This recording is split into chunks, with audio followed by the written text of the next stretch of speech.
What the?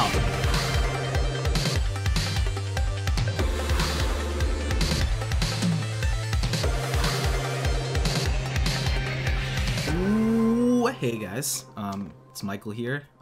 You know, I just didn't really feel like doing my intro today. Just didn't feel, you know, like saying my catchphrase. You know? Hope you're doing well. We are watching Stargate. We're back in business. Last episode, Daniel was quite feeling himself, and I actually thought there were some interesting elements to the episode, specifically with the sarcophagus. Shit's broken. They had to get rid of it. They had to explain some negative side effects because it's true. Like, that shit was just OP, and it could be honestly, anytime something goes bad, we're just gonna toss Daniel's carcass in the fucking bin, and he'll be okay. So I thought that was pretty interesting as well, obviously, everything else that went on in the episode. So that being said, though, let's just hop into another episode of Stargate SG-1. So if you guys are excited as I am, then definitely be sure to smack that like button and subscribe if you haven't already. And of course, if you guys are interested in getting the full underdog reactions and more, then links in the description down below. That being said, y'all, let's get into this one. Yeah, yeet. He's done. The gate opening on its own? That's never happened before. It's a bird. It's a plane. It's nothing. The fuck? There was no organic residue, but they did pick up a faint nuclear signature. Weren't the locals supposed to give that box to Thor? Whoever, whatever he is. The Asgards must have gotten the box and sent us an answer. General, we have to respond before they leave. We did destroy their de-Goulding thing. Might not they look unkindly on that? I'm sure they'd understand. I don't know. You gotta appreciate the continuity in the show. They keep it to the T. Ooh, ooh, slaughter season, damn! That's Gerwin, the woman who showed us around. Is she dead? The Ettins have come. Please help us. I was trying to think if I know what Ettins are, but it just sounds similar to the creatures from the Lord of the Rings. It's not. Alright, I'm down for some SG. Oh! I actually didn't even take that in. Richard, who is fucking Jack, is an executive producer on the show. I didn't even take that in. Because I never watched the intros really, just till last time. But damn. General, if we did screw up their world, we should take a little responsibility for fixing it, don't you think? I understand that. It's not our world. Is it really any of our concern? I am responsible. General, I gave the order. Damn. And I fired the staff at the machine. Damn. Now that begs the question: how many times have they fucked up and we don't know? Is Unas the one causing all the trouble? Is it a fake out for round 2? No hostiles in sight, sir. Oh, we're on the move. Now that is no weekend hunting lodge. Even before the burning and the killing started. Our village is gone and most of our farms.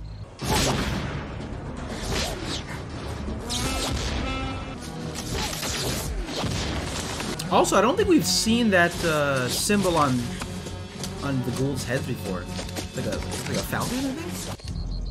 Also, what's Kendra's head? Is she a snake? Kendra and her family reside here. Hopefully she's now with Thor. Yo, she dead though. My dearest friend. Damn. It's customary. Oh, I know what that is.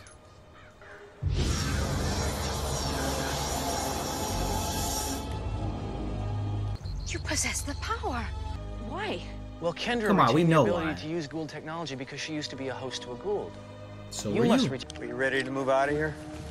Little discovery Yo, that's here. so She seems to cool. have the ability to use Gould technology. I guess they sort of backdoored that idea even earlier on the series with Kendra. Yeah, before Sam, but she was just a one-off character, so I didn't really take note of it. But, wow, yeah.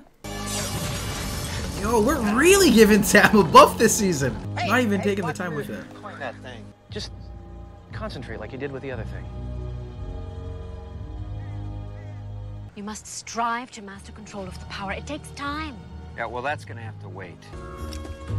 That would be really cool. I just thought of something. I said, what if, because we're touching obviously on races and species, whatever, that they've encountered in the past, and this is an example of things going on after the direct impact. What if two different sort of people that they've met in the past, maybe like the Amaroka fish, and another, group that they met are beefing, and they sort of get caught in between. They're like, "Ooh, who do we choose?" That'd be pretty cool. Thor has abandoned us to the Ettins because of them. Because they destroyed Thor's hammer. Thor has abandoned us because of their evil. For crying out loud. Don't you understand that this woman is right? I was thinking to myself, I'm like, yo, we haven't heard Jack say "for crying out loud" in ages. Fuck, I should have said that. I know a way around the patrols. I'll take you.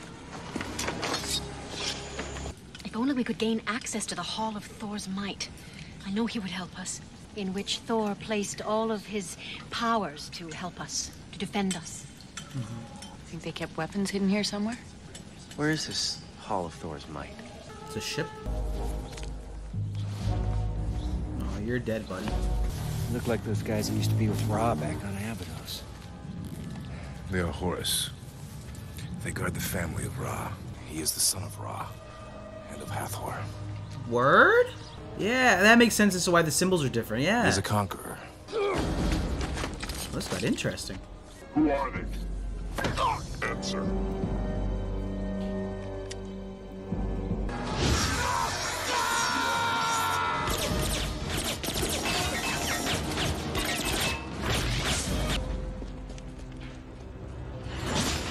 No, no, no! We got a new baddie on the block, alright. The girl was called Hera. You're kidding. Friend of yours? Horus the Elder, ancient Egyptian god. Well, I guess we'll just have to hole up in here a while till things calm down. Things will not calm down, Daniel Jackson. They will, in fact, calm up. He means things will escalate, of course. If we use all the C4 to blow the camps now, what do we use when the ships and gliders show up later? There's a legend around here about a Hall of Thor's Might. Daniel, there's a time and place for mythology. Oh, God, he's gonna flame. Jack, I think Thor's Might may refer to a alien weapon or weapons that have been hidden away for centuries. Well, as much as I hate to admit it, it sounds like our old buddy Thor is our best bet. This is the Hall of Might? You were expecting something different? It is forbidden to touch the stone.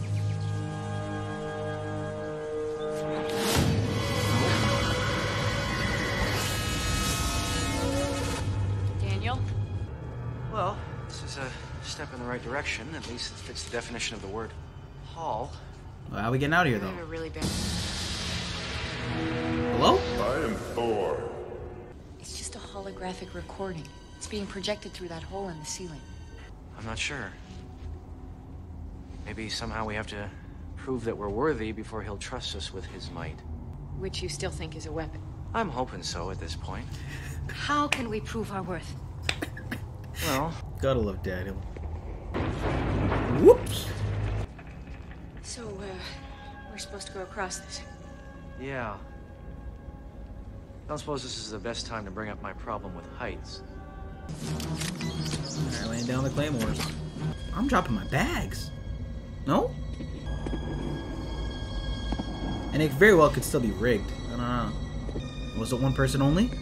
Oh, you're done! You're done! See you, buddy. Erwin! Thor shook the beam. He wants me dead. No, he doesn't! I'll do it. You're already across. Okay, I'm right behind you now.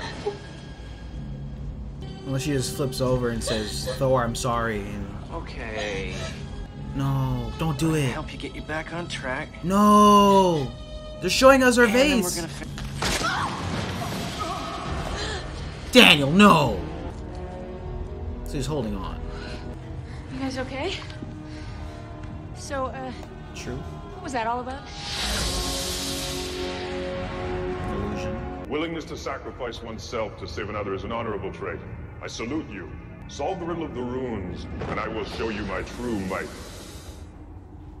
How did he know what we did? There must be some sort of advanced sensors in here. This is low-key like an escape room, right? It's not Thor, it's like another Now we version of try the to game's solve the keeper. riddle of the runes. Although what they're doing is similar, like it is this for the weapons. Sons of Midgard, the Ettins approach. A large contingent coming up the lower path.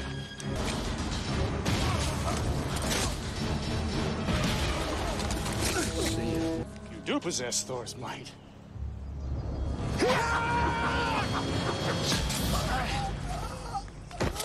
Now Now we are matched. Thanks. We should leave this area immediately. Come.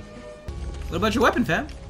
He wants to be sure that whoever finds the weapons is smart enough to understand the technology and use it wisely. It's like he wants to be sure that his children have grown up enough before he hands them the keys to the armory. There is a hurry. Can you solve this?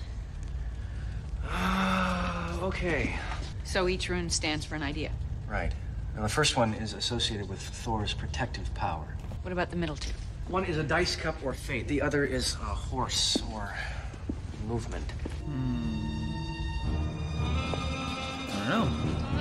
Hammer through Chariot? I've never seen simple geometric shapes in any runes. I have no idea what these are about.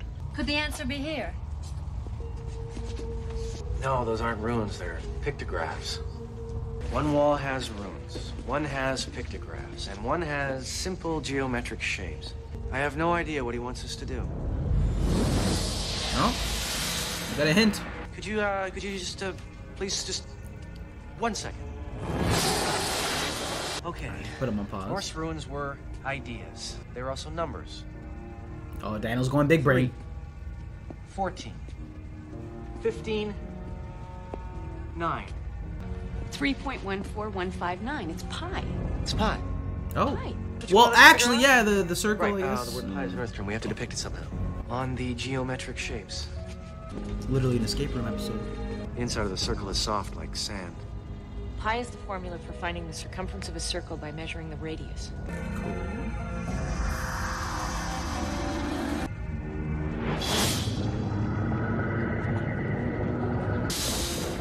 What the fuck? I am the actual one, whom you know as Thor.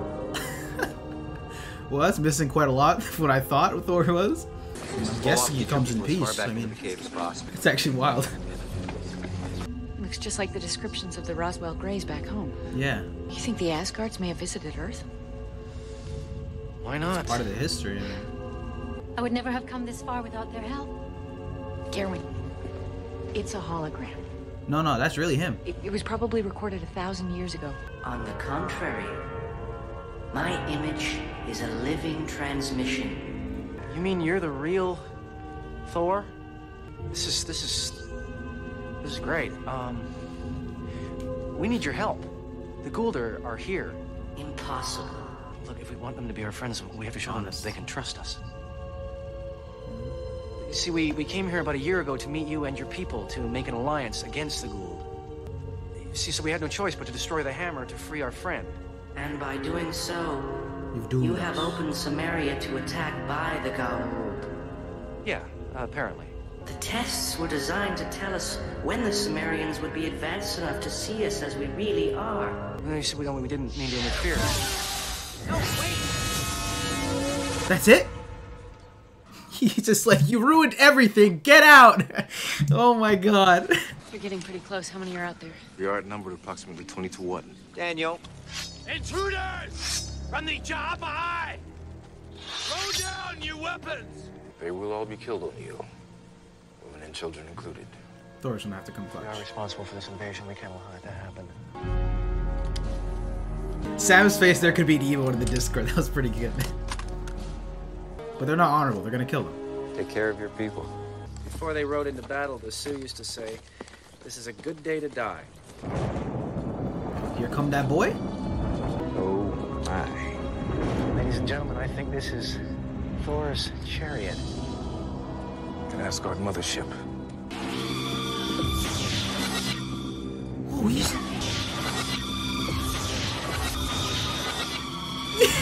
he said, I'm out. Nope.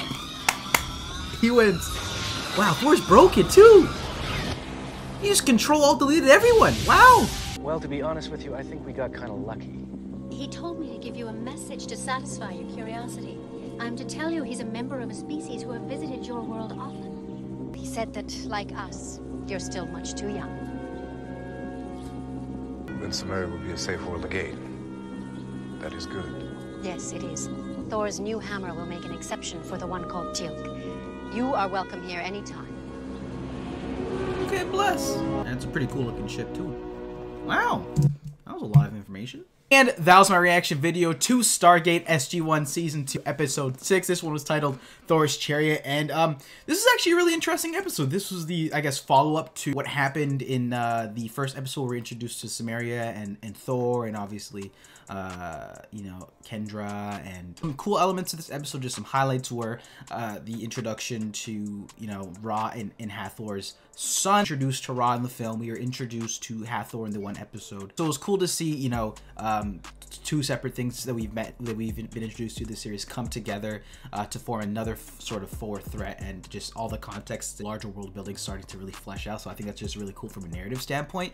But the fact that he's also got similar attire to, I guess, the Jaffa from the first film, and I was a really big fan of those designs. So cool to see those back, and I kind of picked up on it with the symbols on the forehead. Just the fact that we're sort of really getting bigger into this sort of system lord, multiple system lords, different sort of allegiances against the Goa'uld, for example, like Thor here. Interesting stuff, and just in terms of scaling this, not only both expanding the story and the narrative, but also starting to get us as the viewer at this point in the series more ingrained, and as we're meeting all these people and piecing together some of their connections, the SG team and us as the audience are starting to get more involved and learn more about these. So it's actually really fun, and it's cool to go through this. But Thor's appearance, he just looks like a, I guess, like she said, like the alien, like the stereotypical aliens from the Roswell experiments.